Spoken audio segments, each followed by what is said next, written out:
Estamos compartiendo la lectura de la Palabra de Dios.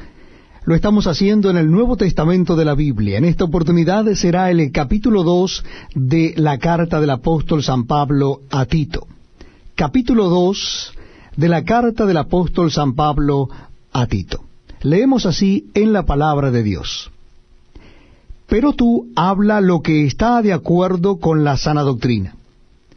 Que los ancianos sean sobrios, serios, prudentes, sanos en la fe, en el amor, en la paciencia.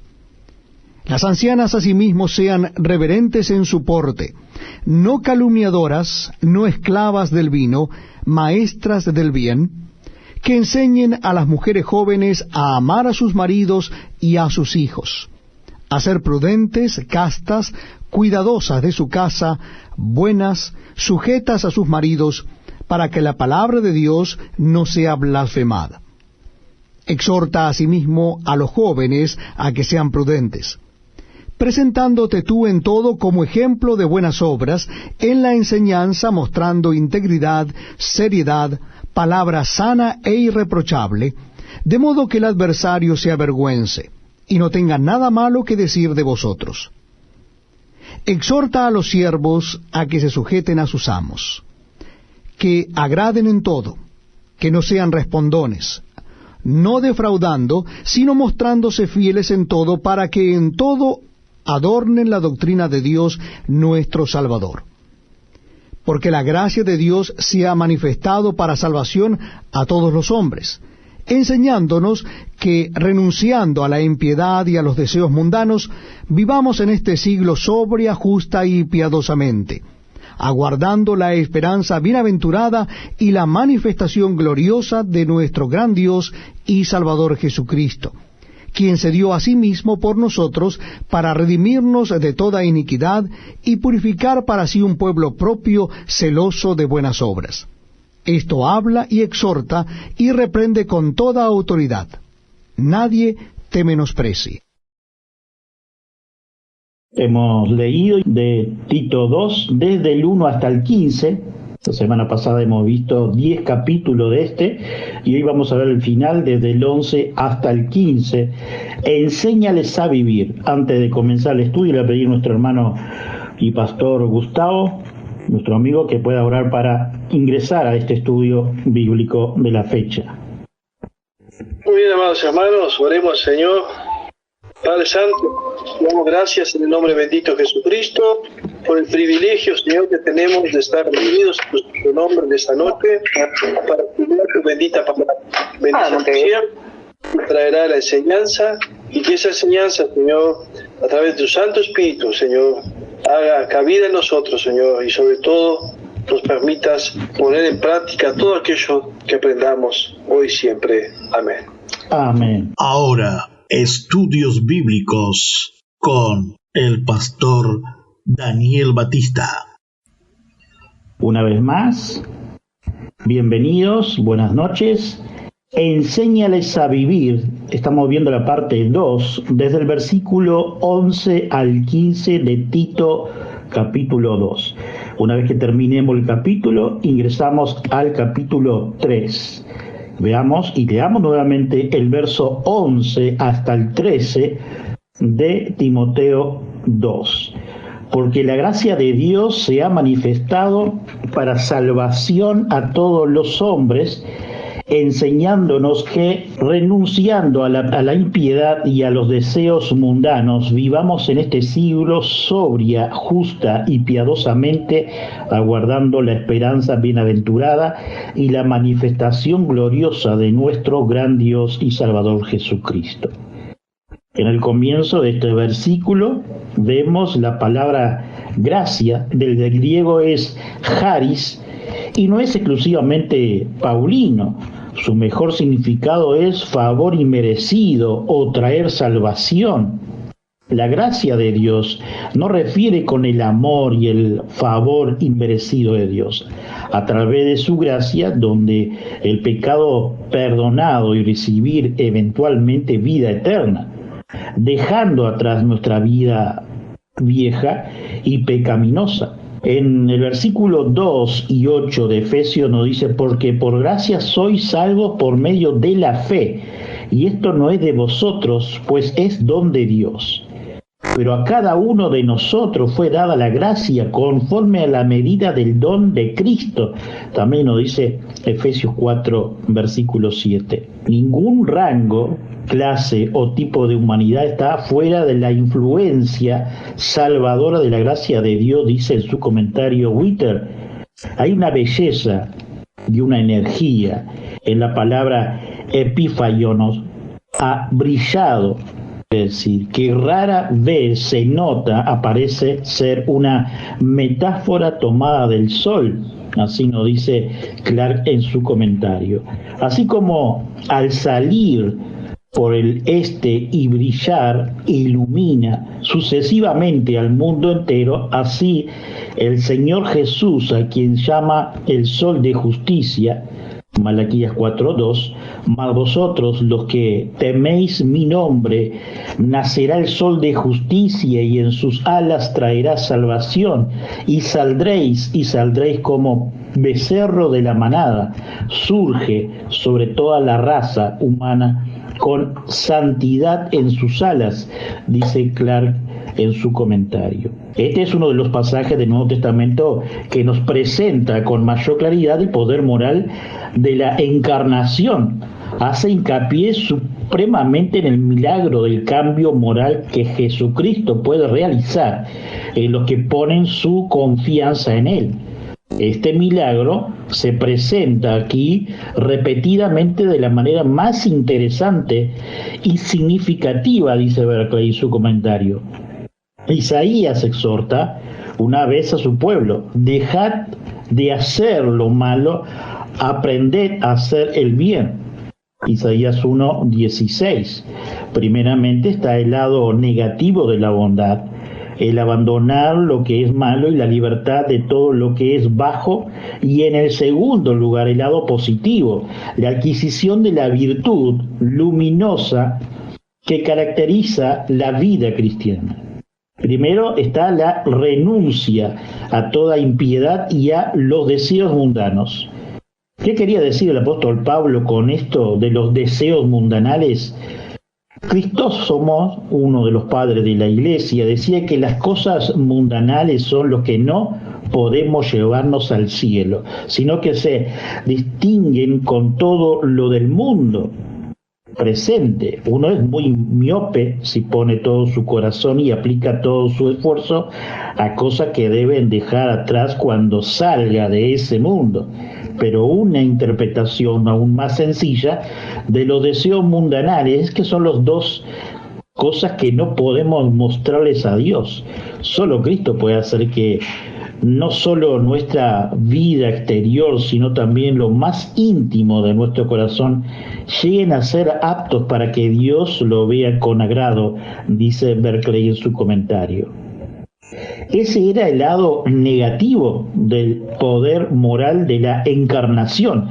Ahora llegamos al lado positivo. Jesucristo nos capacita para vivir con la prudencia que lo tiene todo bajo perfecto control y que no deja a ninguna pasión o deseo más espacio de lo que le corresponde, con la justicia que nos permite darle tanto a Dios como a nuestros semejantes lo que les es debido, con la referencia que nos hace vivir consciente de que este mundo no es otra cosa que el templo de Dios vivo. La dinámica de esta nueva vida es la expectativa de la venida de Jesucristo. Cuando se espera una visita real, todo se limpia, se decora y se pone de tal manera que sea digno de que lo vea el Rey. Los cristianos somos personas que estamos siempre listos para la venida del Rey de Reyes. Por último, el apóstol Pablo pasa a resumir lo que ha hecho Jesucristo y también lo presenta primero de forma negativa y luego positivamente. Jesús nos ha redimido del poder de la injusticia, el poder que no hace pecar, y puede purificarnos hasta hacernos aptos para ser el pueblo propio de Dios. Así nos dice Berkeley en su comentario. La palabra que hemos traducido por especial de su propiedad, periusius, es interesante, quiere decir reservado para. Y esa usaba especialmente para la parte del botín de una batalla o campaña en el rey apartado para sí mismo. Mediante la obra de Jesucristo, el cristiano llega a ser idóneo para ser la posesión especial de Dios. El poder moral de la encarnación constituye en una idea impresionante. Cristo no solo nos ha librado del castigo del pecado pasado, nos puede capacitar para vivir la perfecta vida en este mundo especial temporal y puede limpiarnos para que seamos idóneos para ser la posesión especial de Dios, dice Berkeley en su comentario. Desde la palabra griega antigua para la enseñanza, el método cubre todas las áreas que ejerce el Padre. Enseña, estimula, corrige y disciplina. Por medio de la gracia queda en el pasado la impiedad y los deseos de este mundo, como hemos dicho antes. Y renunciamos, y más en este mundo donde se debe decir sí con los bombardeos de publicidad o cosas inadecuadas que afectan nuestra fe. Pero en Cristo somos fortalecidos día tras día. Por parte de la gracia de Dios nos educa a enfrentar a este siglo y por cada uno de los siglos pasados y nuestra actualidad. La gracia nos dice enseñar a esperar en Dios. La gracia nos dice somos dichosos en esperanza. La gracia nos dice salva al alma del hombre. La gracia nos dice vino a salvar al individuo. La gracia sigue diciendo, Dios vino hacia un árbol, vendrá en una segunda vez en un trono. Nació como hombre en una vez humilde, vendrá en segunda vez en la gloria. En una vez fue juzgado por el hombre. En segunda venida Cristo juzgará a todos los hombres. Esa es la gracia que nos dice. Y sigue diciendo, Él vino por primera vez y se presentó ante Pilato. Vendrá por segunda vez y Pilato se presentará frente a Él.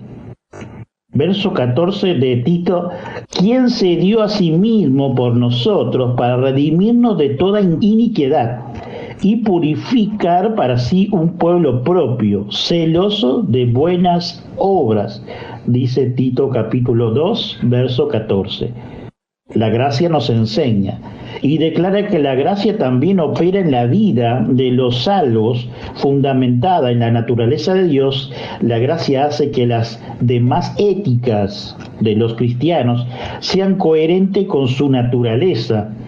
Enseñar representa la gracia prácticamente personificada como la instrucción del creyente en las cosas, de acuerdo con la sana doctrina, dice Hibbert en su comentario. Quiere decir que la gracia de Dios debe enseñarse a ordenar correctamente nuestra vida. Algunos se presumen a convertir la predicación de la misericordia de Dios en una expuesta para libertinaje, dice Juan Calvino. Mientras que la negligencia impide a otros pensar en la renovación de su vida. Pero la revelación de la gracia de Dios trae consigo necesariamente exhortaciones a una vida piadosa, nos dice Juan Calvino. Así que, como ves, la gracia tiene su propia dificultad en el discípulo. ¿Eres tú un discípulo de la gracia de Dios? ¿Alguna vez te has sometido a ella? La parte más difícil de la formación de un joven no es darle lo correcto, sino sacarle los incorrectos. Donde quiera que la gracia de Dios llegue eficazmente, hace que el hígado suelto y los deseos de la carne, hace que el hombre que codicia el oro venga su codicia. Así ahí nos dice Spurgeon. Calma la mente, desenfrena, que solo se preocupa para la frivolidad de la vida, no solo abandonando estos deseos, sino que los negamos. La disciplina de la gracia, según el apóstol Pablo, tiene 3 resultados: negar, vivir y mirar.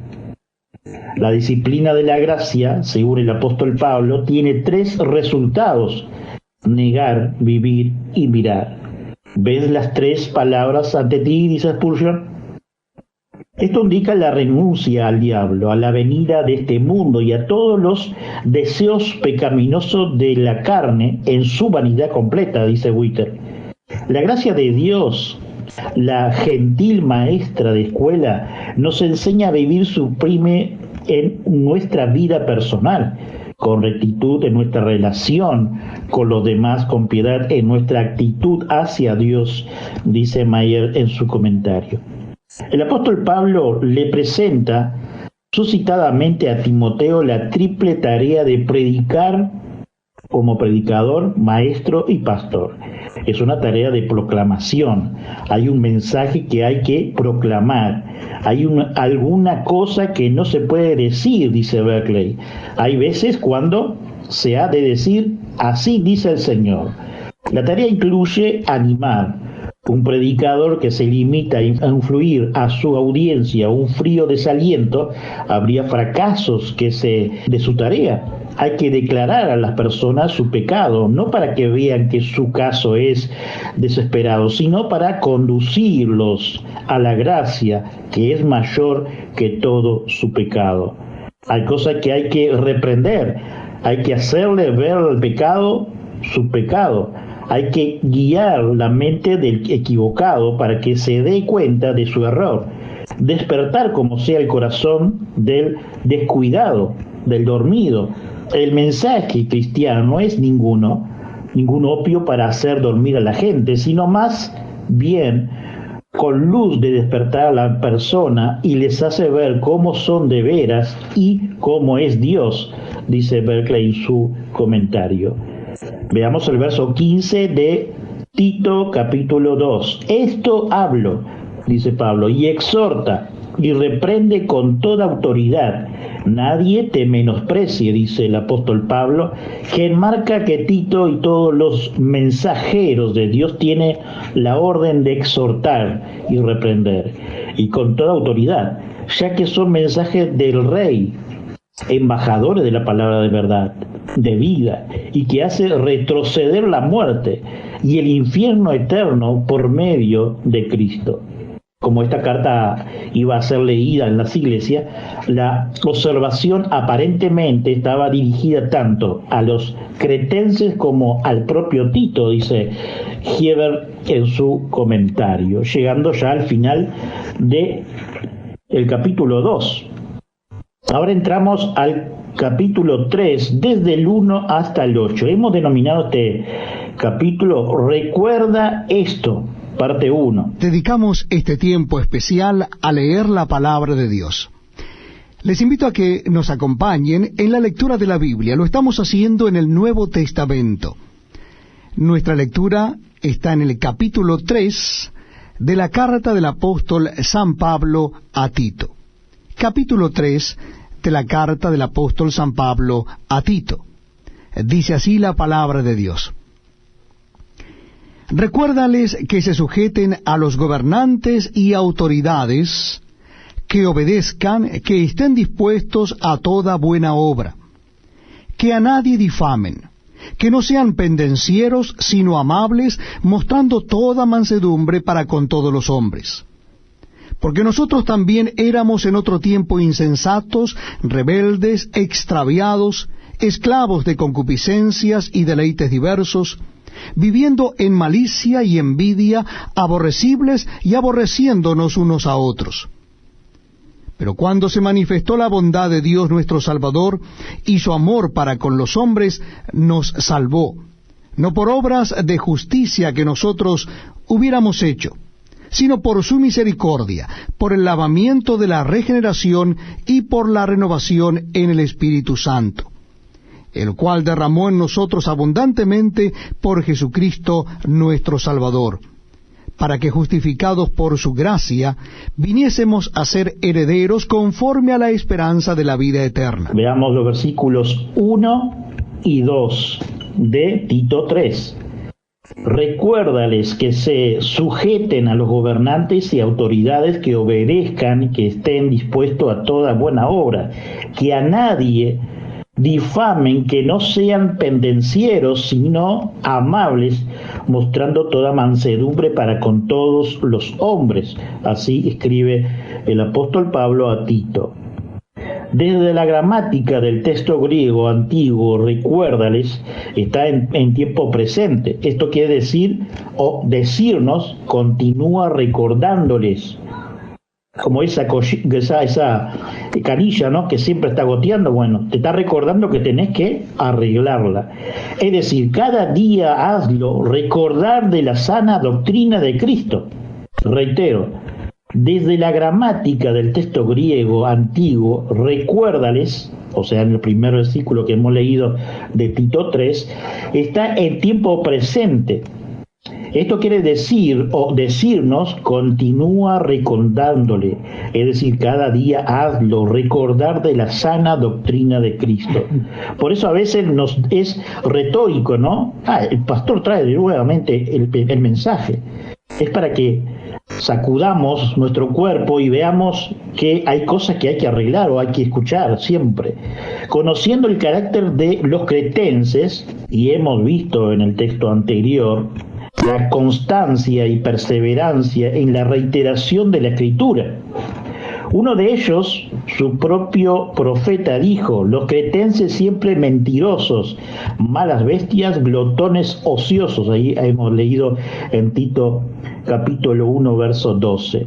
Quizás sea significativo de la diferencia entre Creta y la propia de Asia, en lo que respeta al respeto a la ley, que en 1 Timoteo 2, 1, 3 nos dice: exhorto ante todo que se hagan rogativas, oraciones, peticiones y acción de gracia por todos los hombres, por los reyes, por todos los que están en eminencia, para que vivamos quieta y reposadamente en toda piedad y honestidad, porque esto es bueno y agradable delante de Dios nuestro Salvador.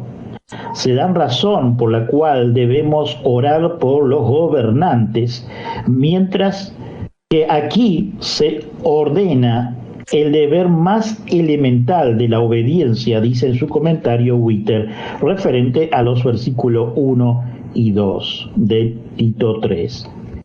Aquí se establece los deberes cívicos del cristiano, una enseñanza que era especialmente relevante para los cretenses, que eran agresivos y peleoneros, y resentidos de toda autoridad que se les imponía.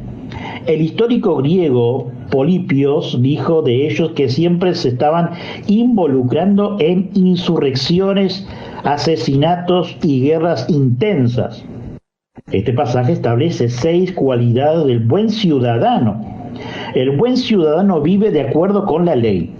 Reconoce que a menos que se cumpla la ley, la vida es un caos, presenta al respeto a los que están en una autoridad y cumple las disposiciones que le conciernen.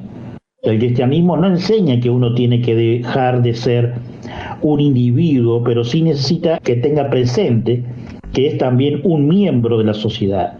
El hombre, decía Aristóteles, es un animal político, con lo que quería decir que, como mejor expresa el hombre, su personalidad no es un individuo aislado, sino en el marco de la sociedad, nos dice Berkeley en su comentario.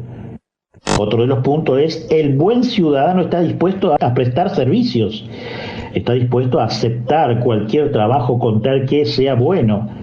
La enfermedad característica de nuestro tiempo es el aburrimiento, que es el resultado directo del egoísmo, mientras uno viva de acuerdo con el principio de ¿por qué los tengo que hacer yo? Que lo haga otro. Está abocado a estar aburrido. ¿Es el servicio lo que hace la vida interesante? El buen ciudadano pone cuidado en lo que dice. No dice porque difama a nadie. Nadie debería decir de los demás lo que no le gustaría que dijera de él. El buen ciudadano debe poner tanto cuidado en lo que dice como en lo que hace. El buen ciudadano es totalmente, dice Berkeley en otro punto, no es agresivo. La palabra griega es amajos, que quiere decir no peleón o no que no pelee. Esto no quiere decir que el buen ciudadano no defienda los principios que cree que son correctos, sino que no es nunca tan porfiado como para creer que no hay más camino que el suyo. Concede a los demás el mismo derecho que reclama para sí mismo de tener sus propias convicciones. El buen ciudadano es amable. La palabra original es epíques, que describe a la persona que no se basa en la letra de la ley.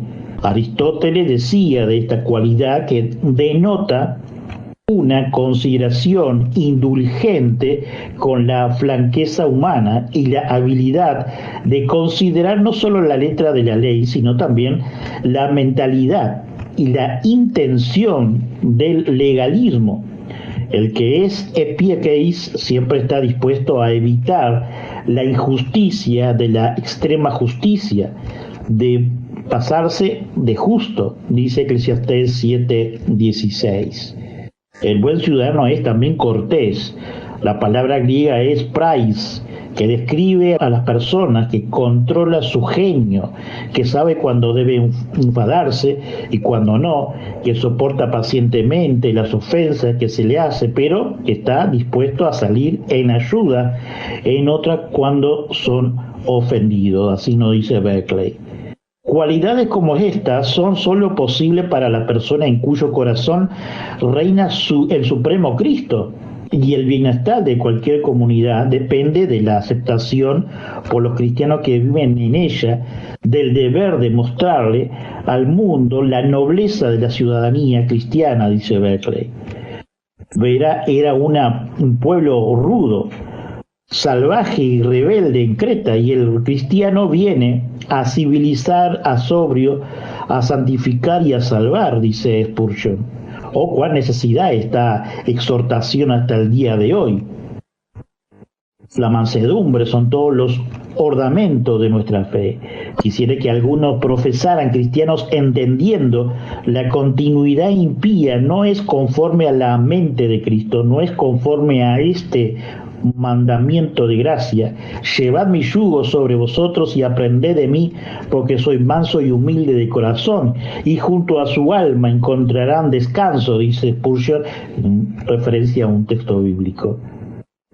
No, el cristiano debe estar dispuesto a sufrir injustamente y soportar con paciencia. Nunca ha de ser alguien que devuelva el mal por mal o maldición por maldición, dice Spurgeon.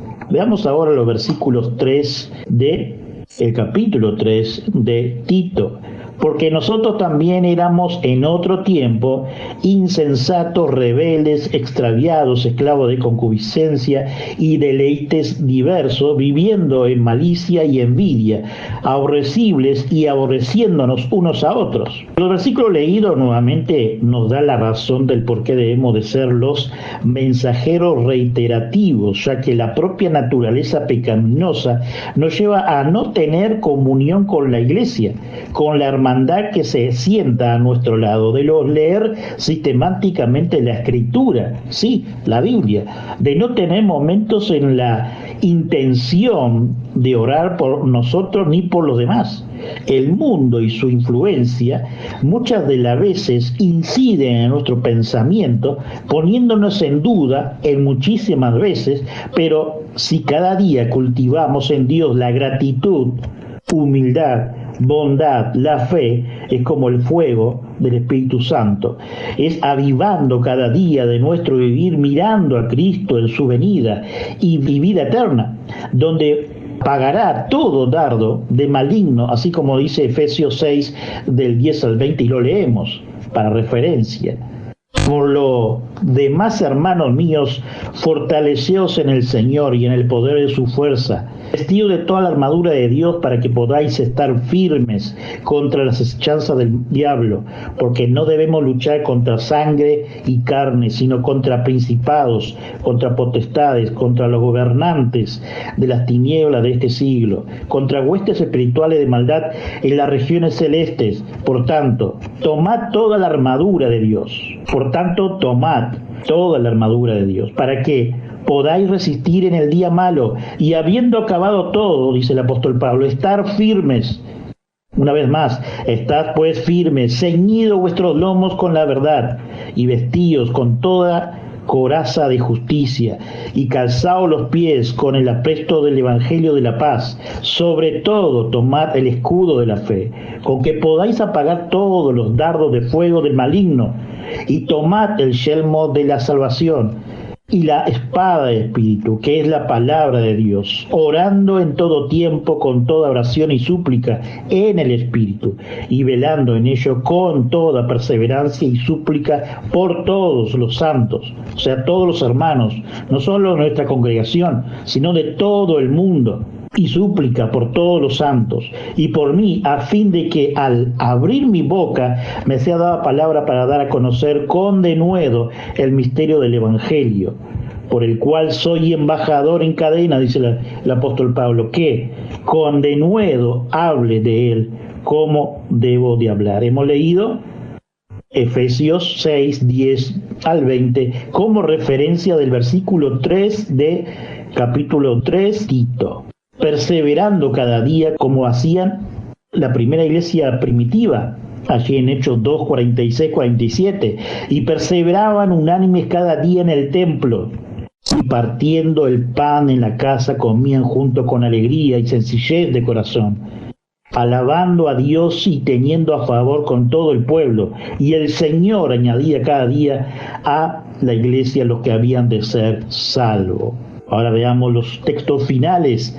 El tercer capítulo de Tito, versículo 4 al 7.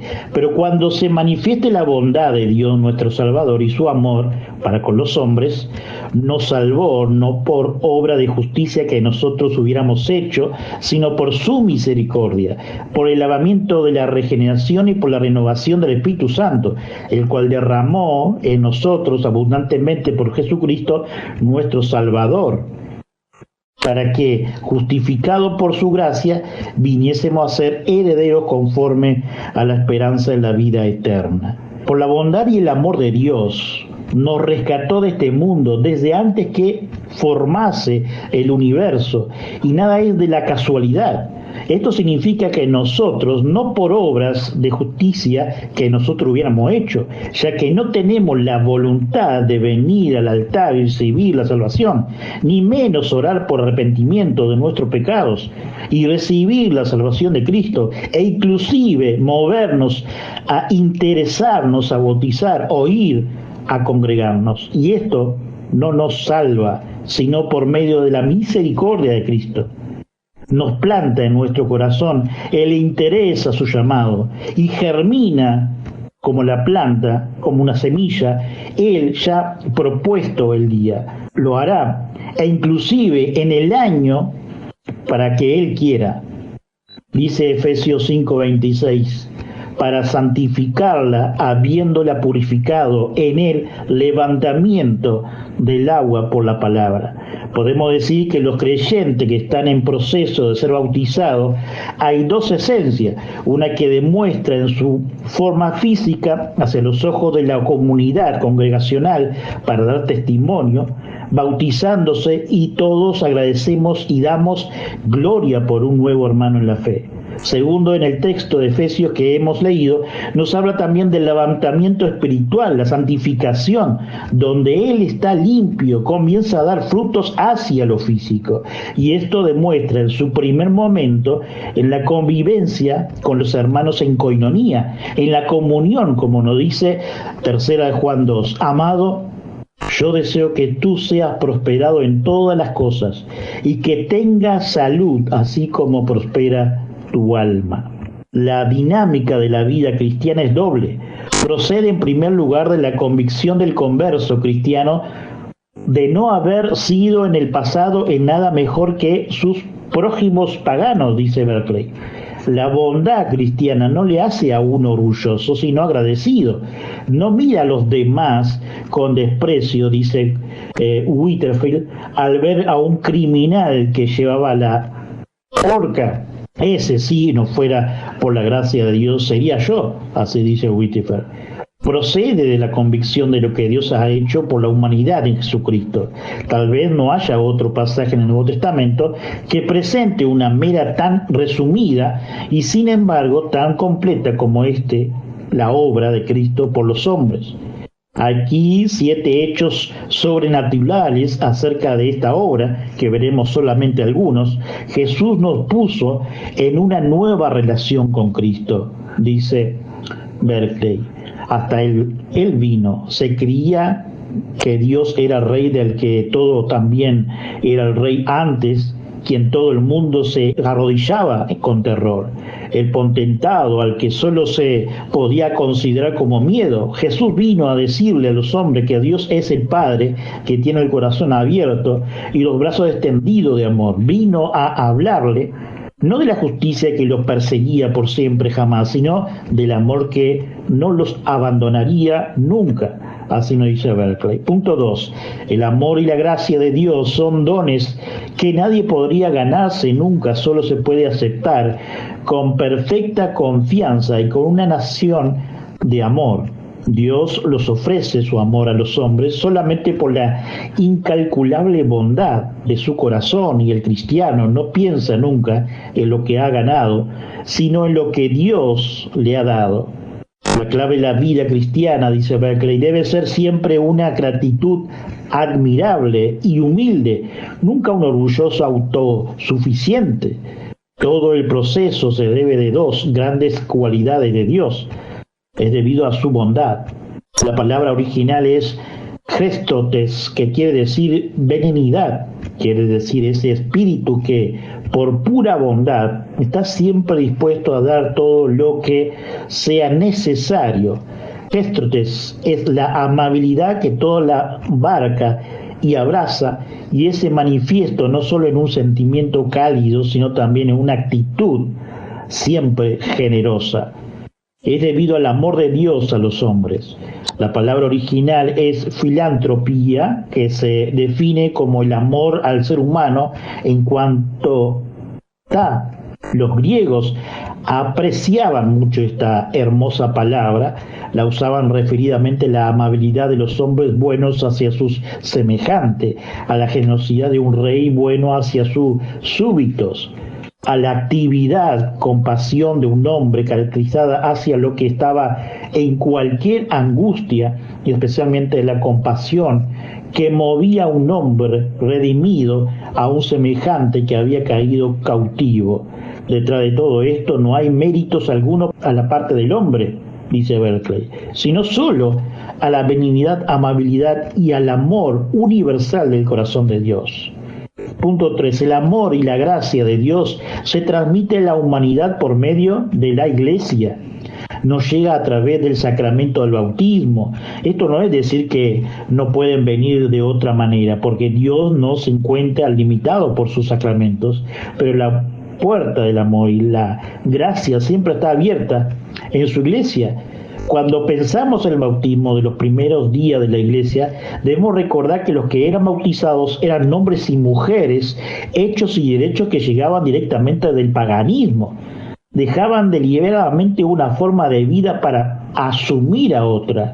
Cuando el apóstol Pablo escribe a la iglesia de Corintio, dice: ya habéis sido lavados, ya habéis sido santificados, ya habéis sido justificados. 1 Corintios 6, 1. En la carta a los Efesios lo dice: a Jesucristo tomó por esposa a la iglesia para santificarla, habiéndola purificado en el lavamiento del agua por la palabra. Efesios 5:26. En el bautismo venía el poder purificador regresando a Dios. En relación con el apóstol Pablo usa 2 palabras. Habla del nuevo nacimiento, palinguensai. Aquí tenemos una palabra que tenía mucha asociación cuando se refiere a un prosélito en la comunidad judía. Después de ser bautizado se le trataba como si fuera un bebé, era como si acabara de nacer otra vez, la viva esperanza para el que es nuevo. Los pitagóricos usaban esta palabra frecuentemente. Creían en la reencarnación, en que los hombres vuelven a la vida de muchas maneras hasta que son aptos para su liberación, Cada retorno era nuevo nacimiento. Los escoitos también usaban esta palabra. Creían en el mundo de su destrucción, en un gran conflicto cada 3000 años para renacer dispuesto de nuevo, un mundo nuevo. Así nos dice Berkeley en su comentario. Y habla de la renovación. Esto comienza la vida destacada, y cuando una persona descubre a Cristo tiene lugar un acto de renovación que no se consume en un momento de tiempo, sino que se refiere cada día, dice Berkeley en su comentario. Y hasta aquí, hermanos, hemos llegado del análisis de los textos. Oremos. Señor, ante todo te pedimos perdón por todas nuestras acciones, pensamientos, faltas y pecados de esta semana. Llénanos de tu amor, de tu misericordia, moldéanos en tu sabiduría cada día. Ahora te ponemos ante tu presencia, ante tu altar, nuestras pruebas, luchas, situaciones. Confiamos cada día en tu fidelidad. Gracias de antemano te damos, Señor, ya que no somos merecedores de nada. Por nuestros hermanos que están en esta sala virtual, que tenemos algunas peticiones como enfermedades o cualquier problema, por ellos clamamos y sabemos que dentro de tu misericordia y voluntad obrarás. Por nuestros conocidos te pedimos, por nuestro amigo Pastor Gustavo Melo, su familia, congregación, su liderazgo allí en Rivera, sus reuniones y los futuros proyectos. Te pedimos por el Pastor Gustavo y Erika, su congregación en Toledo, Canelones, que provea de medios y recursos para su construcción de su iglesia y suplas de cada necesidad de los hermanos. Por los hermanos y amigos que nos escuchan por las redes sociales y nuestra emisora Radio Reformada. Cristo amado, por los hermanos que están pasando problemas emocionales, psicosomáticos, espirituales, inclusive económicos, tú estés tomando el control y enseñando a cada uno por medio de tu escritura. Pedimos que provea de trabajo a quien lo necesiten, herramientas para los emprendedores y clientela, sabiduría para quienes están estudiando para sus proyectos de vida, inteligencia para los futuros pastores, ancianos y diáconos de las congregaciones de sana doctrina en nuestro país. Seguimos orando por los matrimonios, que seamos fieles en tu palabra, condúcenos por medio de tu escritura, capacítenos en tu Espíritu Santo para que instruyamos en lo moral y ético con sabiduría a nuestros hijos. Gracias, Padre bueno, por cada familia pastoral, de cada congregación que lleva tu sana doctrina en diferentes países del mundo y a todos aquellos que conocemos que son amigos en Uruguay. También oramos por los misioneros que quizás en este preciso momento están siendo apresados, privados de su libertad, están lejos de su familia, llevando las buenas nuevas de Cristo en lo recóndito de este mundo. Eterno por su matrimonio, sus familias y sus hijos. Oramos por cada congregación, misión o agencia misionera de sana doctrina que están en los países que son difíciles la evangelización y sostener una congregación. Señor, estés protegiendo y dando sabiduría e inteligencia. Confiamos, Cristo, dicha protección.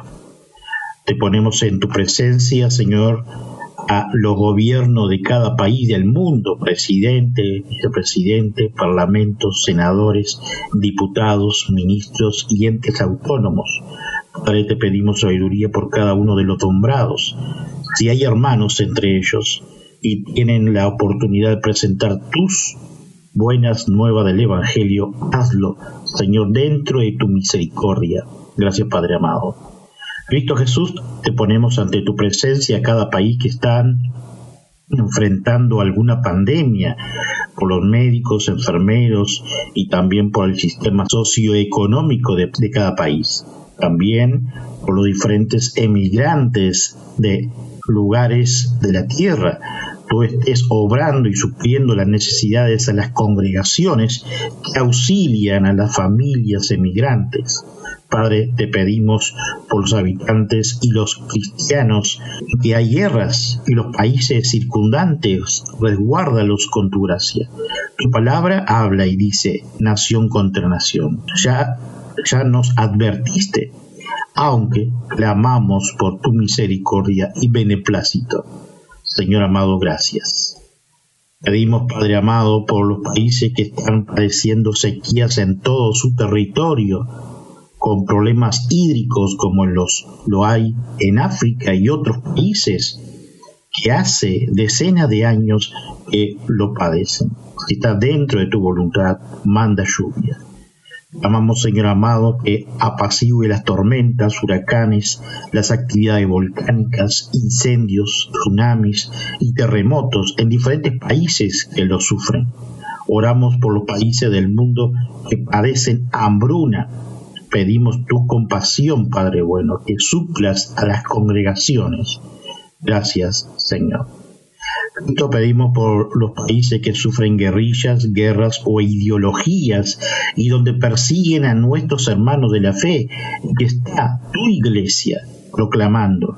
Muchas de ellas se reúnen bajo tierra, en lugares desérticos, cuevas y en secreto. Señor, que tú estés cubriendo con tu amor y misericordia, auxiliando a las congregaciones de recursos para las viudas, a los huérfanos y a las familias en la miseria, sin hogar y falta de todo. Señor, clamamos para que tú suplas. Sabemos que obrarás a favor. Pedimos por las editoriales Sociedad Bíblica Trinitaria que están adecuando las escrituras a diferentes idiomas, etnias en el mundo. Proveas de recursos económicos y capacites a los misioneros voluntarios para traducir la escritura al lenguaje étnico para este fin. Gracias, Señor amado. Padre, te pedimos también por nuestra congregación, Iglesia Reformada del Uruguay. Clamamos por tu favor, Señor, por todas nuestras necesidades, por los estudios bíblicos de los viernes y las demás actividades que se realizarán por el MED en el futuro.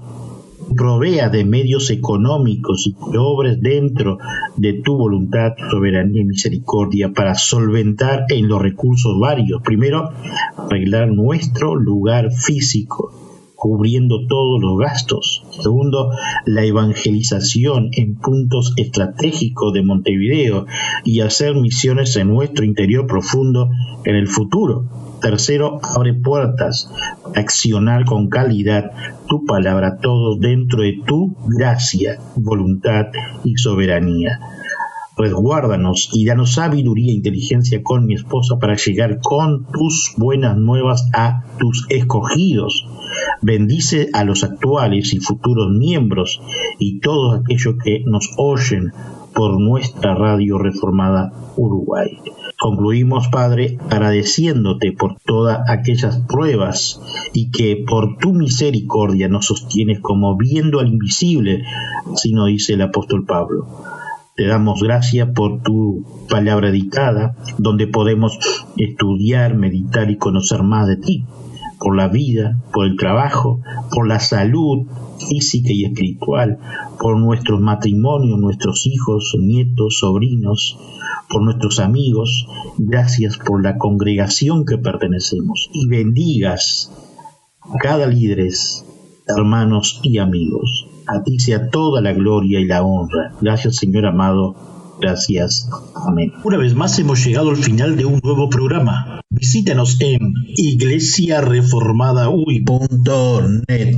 Para más información, Iruy, Iglesia Reformada Uruguay @gmail.com o solo mensaje de texto por WhatsApp 0598 9359 48 43. Que hoy no sea un día más, sino un día de victoria en Cristo Jesús. Su servidor y amigo Pastor Daniel Batista.